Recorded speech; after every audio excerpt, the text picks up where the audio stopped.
Et les mecs, je crois que vous comprenez rien à rien, donc je vais vous montrer, je vais vous expliquer un petit peu c'est quoi les outils. Parce qu'une bêche et une fourche, c'est pas pareil, même si ça peut se ressembler. On va commencer par la bêche déjà. Donc ça, tu vois, c'est une bêche. Bêche classique. Vraiment, c'est la bêche, quoi. Ensuite, on va voir l'outil que vous avez dit que c'était une fourche. Hop, voilà. Donc ça, tu vois, si tu le mets à côté, c'est quasiment la même chose. C'est ce qu'on appelle une bêche fourche. Maintenant, vous allez voir ce que c'est qu'une fourche. Vous en avez plusieurs modèles.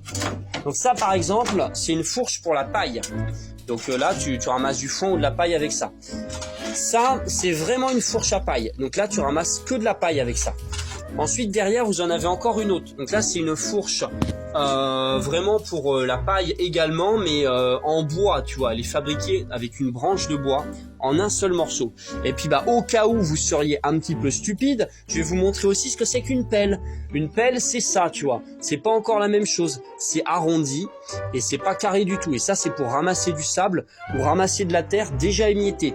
Et puis, bah, on ne sait jamais, hein, si jamais vous savez vraiment pas. Ça, c'est un râteau, hein, c'est pas une fourche non plus. On ne sait jamais, hein, parce que des fois, les gens sont un peu bêtes. Donc ça, c'est des bêches. Bêche, fourche et bêche classique. Donc ça sert à creuser le sol. C'est pas pour la paille. Enfin, tu peux après l'utiliser pour de la paille, hein, mais bon, ce sera pas aussi efficient.